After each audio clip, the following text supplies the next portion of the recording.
ইমারতে ইসলামিয়া আফগানিস্তানের আমিরুল মুমিনিন বা সর্বোচ্চ নেতা শাইখুল হাদিস মাওলানা হিবাতুল্লাহ আখুন্দজাদা বলেছেন, বর্তমান তালেবান সরকারের আইন, বিধান ও ফরমান বাস্তবায়নের মাধ্যমে ফিতনার দরজাগুলো বন্ধ হবে এবং শরিয়া পূর্ণ বাস্তবায়নের পথ উন্মুক্ত হবে। তিনি বলেন, যদি এসব বাস্তবায়ন করা না হয় তবে জাতির মধ্যে বিভক্তি ও বিশৃঙ্খলার কারণ হয়ে দাঁড়াবে। কান্দাহারে অনুষ্ঠিত দেশের বিভিন্ন জেলার ওলামায় প্রতিনিধিদের সাথে অনুষ্ঠিত এক বৈঠকে তিনি এসব কথা বলেন। মাওলানা হিবাতুল্লাহ আখুন্দজাদা বলেন, আমরা বর্তমানে শেষ জামানার ফিতনার যুগে বাস করছি। এ সময় ইসলাম পুনরুজ্জীবন, শরিয়ার প্রভাব প্রতিষ্ঠা এবং দিনের সঠিক দাওয়াত দেওয়া অত্যন্ত গুরুত্বপূর্ণ ও অপরিহার্য বিষয়। এখন উলামায়ে কেরামের দায়িত্ব হল রাষ্ট্র ও রাজনীতির মাধ্যমে দ্বীন ইসলাম এবং শরিয়াকে প্রতিষ্ঠিত করা। তিনি বলেন, তালেবান 4 বছর ধরে আফগানিস্তানের ক্ষমতায় রয়েছে। এই 4 বছরে দেশে কোনো সংঘাত, গোষ্ঠীদ্বন্দ্ব, যুদ্ধ বা বাধা ছিল না। এখন স্থিতিশীল ও শান্তিপূর্ণ পরিবেশকে কাজে লাগিয়ে ওলামাগণ যেন শরিয়া বাস্তবায়নে সর্বোচ্চ চেষ্টা করেন। তিনি বলেন, জনগণের সমস্যার সমাধানে আন্তরিক সর্বোচ্চ প্রচেষ্টা নিতে হবে এবং মানুষের মধ্যে বিদ্বেষ ও বিরোধ দূর করতে হবে।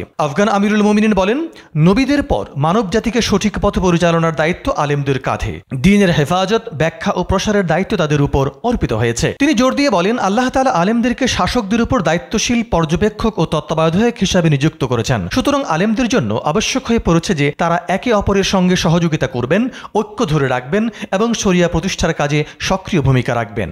আফগান আমিরুল মুমিনিন আরো বলেন, আমরা এই কঠিন সময়ে দুর্বল অবস্থায় আছি এবং আমাদের পারস্পরিক সহযোগিতা ও সহমর্মিতার তীব্র প্রয়োজন রয়েছে। এই পরিস্থিতিতে ওলামাদের একে অপরকে সমর্থন করা, সাহস দেওয়া এবং শরিয়ার রাস্তায় এগিয়ে চলার জন্য পরস্পরকে উদ্বুদ্ধ করা অত্যন্ত জরুরি।